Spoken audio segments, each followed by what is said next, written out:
This is what basketball looked like a century ago. And here's what it looks like now. So, how did we get here? Well, it all started when a teacher named James Naismith wanted to make a fun game for his students. And boom, just like that, we got basketball. But at first, the game was complete garbage. I mean, they played with soccer balls and used wooden baskets as hoops. Yeah, it was literally basketball. And they couldn't even dribble. But the game quickly evolved. And by 1906, metal rims were introduced. They finally allowed dribbling, thank God. And the very first professional basketball league was formed, the NBA. But 12 years later, another league was created called the BAA, creating teams like the Celtics, the Lakers, the Knicks, and the Warriors. And by 1949, basketball was getting so popular that the BAA and the NBL were like, let's do it. So they merged, creating the NBA.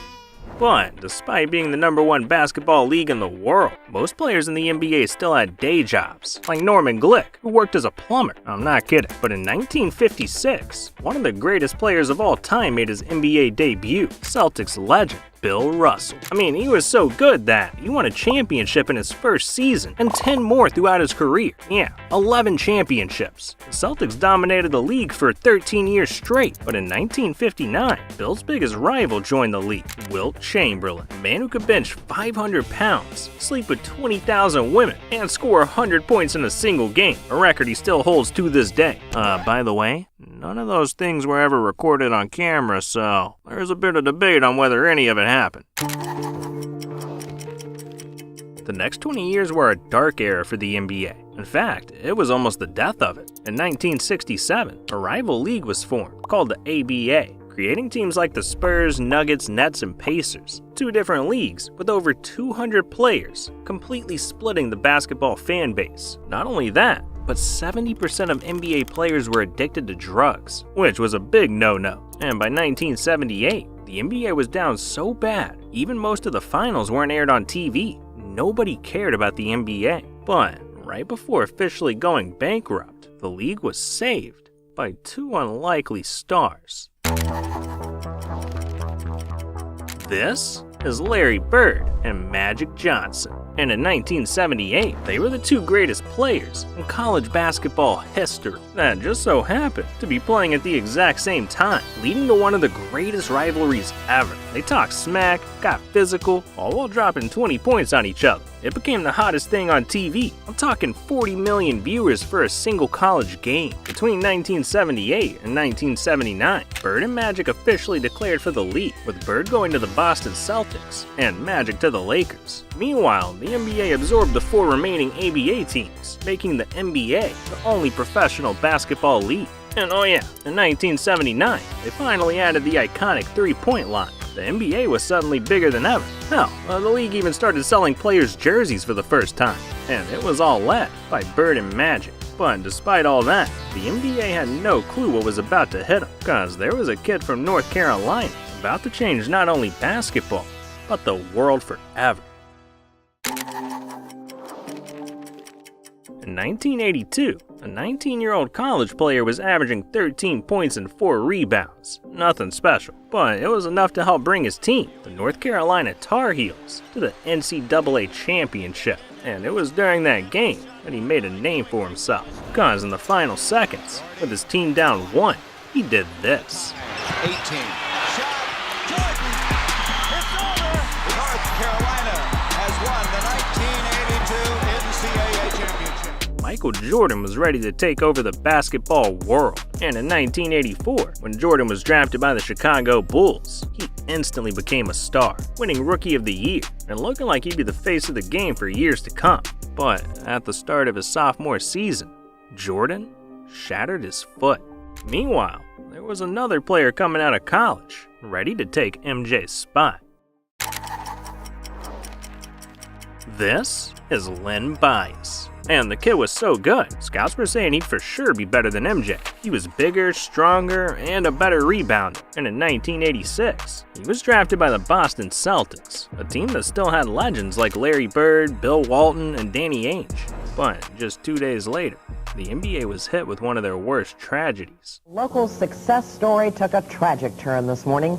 Len Bias, the Maryland University basketball star on his way to becoming a world champion Boston Celtic, died of an apparent heart attack today at Leland Memorial Hospital in Prince George's County.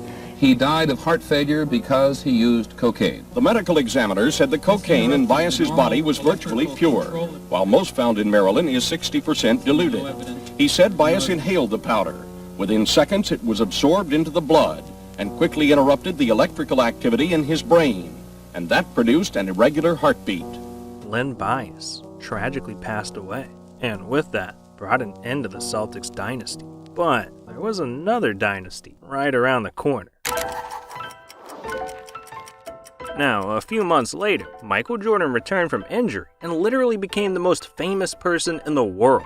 He won 3 championships in a row with the Bulls, released the most iconic shoes of all time, the Jordan 1s, and he was so famous, you could recognize an outline of him. Everyone wanted to be like Mike, and it brought worldwide attention. By 1992, the NBA started playing games in countries like China, Germany, and Russia. And for the first time ever, you had legends like Bird, Magic, and Jordan all playing for the USA Olympic team, forming the Dream Team, aka the greatest sports team ever assembled. At this point, basketball and the NBA was at its peak. It was so big, the league even added 2 teams to Canada, but it was all short-lived. Last night, we began the show with the disappearance of Michael Jordan's father.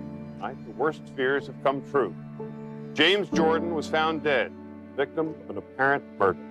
Jordan was devastated, and being unable to cope with the pain, he officially retired from the NBA in 1993. This left a massive hole in the league, and the Houston Rockets tried to fill it, even winning back-to-back championships. But it just wasn't MJ. So only 2 years after retiring, MJ shocked the world with 2 of the most iconic words in NBA history: "I'm back."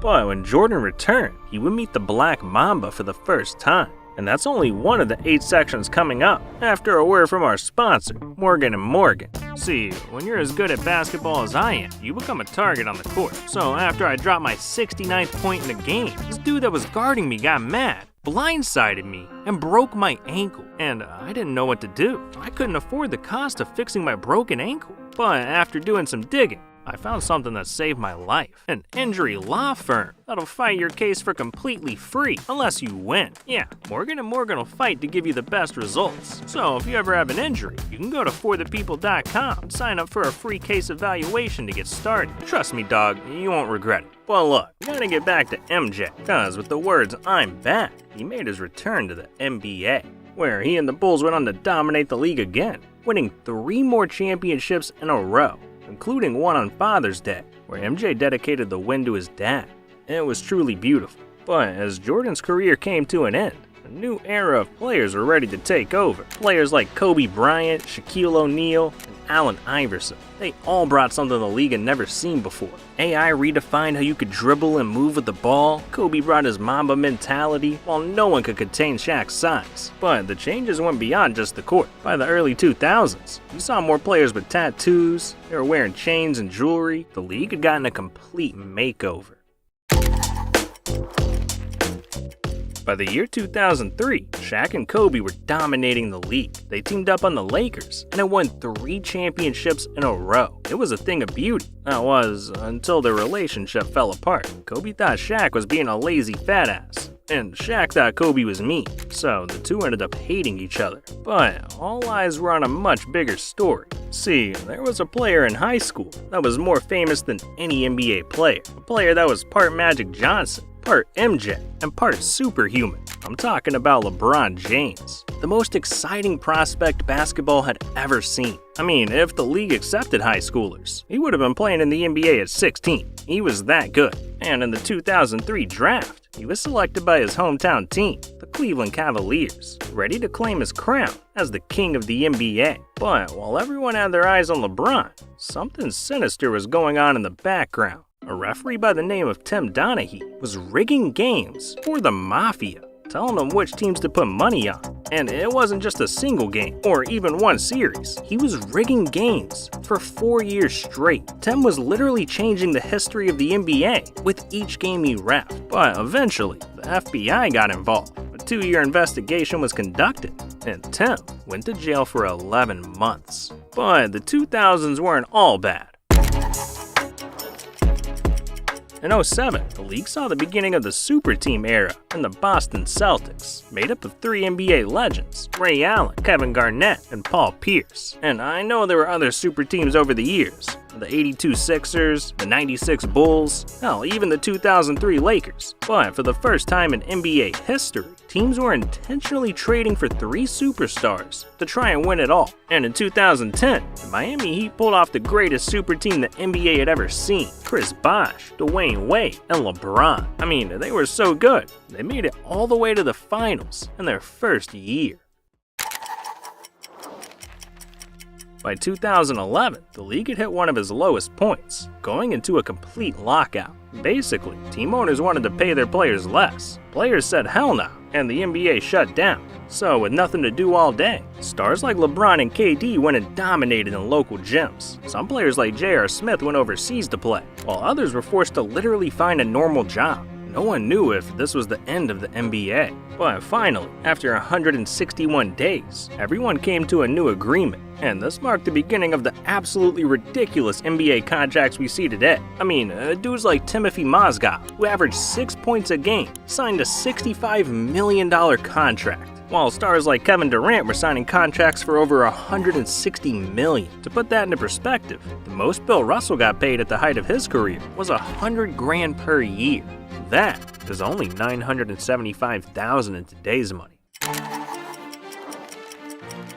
With the NBA finally back, LeBron lived it up in Miami, going to 4 straight finals, winning 2 of them. Basketball was witnessing a new GOAT emerge, and the NBA was in the midst of its LeBron era. By 2014, LeBron returned to Cleveland, ready to win his hometown a ring, thinking it was going to be an endless flow of championships. But there was a team in the Bay Area with a player named Steph Curry, who was about to change the NBA forever. Steph Curry could shoot the ball from anywhere, and I mean anywhere. The league had never seen anything like it. 3-point shots used to just be, a normal part of the game, but now we saw Steph Curry making it the #1 option, from hitting more threes than any player in NBA history to taking home the MVP award that year and winning the 2015 NBA Finals. He broke boundaries and changed the way the league viewed shooting. So other teams started shooting threes like crazy, trying to find their own Steph Curry. But there was a problem. The dude was one of a kind. So from 2015 to 2018, it was the king of the league versus the greatest shooter of all time. And it made for some of the most memorable playoff series ever, like in 2016, when LeBron and the Cavs were down 3-1 to the Warriors in the finals. But somehow they came back and won it all, making it LeBron's greatest accomplishment. Meanwhile, international players started invading the league, like Joel Embiid, Giannis Antetokounmpo, and Nikola Jokic, who account for the last 5 MVPs from 2019 to 2023. Suddenly, the league's best players weren't even American. It was like nothing the league had ever seen before. But what nobody saw coming was a worldwide pandemic. A dangerous virus is spreading rapidly in China, and U.S. officials are very worried that it could come here. Now to growing concerns about the deadly coronavirus officially hitting the U.S. If I show up to an arena and ain't no fans in there, I ain't playing. The NBA is suspending the season. See, the NBA was forced to completely shut down for 4 months. Luckily though, the league was trying to cook up a plan to bring basketball back, and what they came up with seemed insane at first, because the NBA invited teams to Disney World, where they would come and play out the rest of the season while being stuck inside a bubble for 3 months. They couldn't leave, they couldn't bring anyone in, they couldn't even order food from outside restaurants. It was rough. But LeBron got his 4th ring out of it, and nobody got sick. By 2021, COVID was still around, but the fans were back, and we got to see one of the weirdest seasons ever. The Nets lost in the playoffs because KD's foot was too big, LeBron got eliminated in the first round for the first time in his career, and the Bucks won their first championship since 1971. In the 2022-23 season, we got to see a legendary Celtics vs. Warriors finals, where Steph took home his 4th ring. But I think it's more important to talk about where we are today.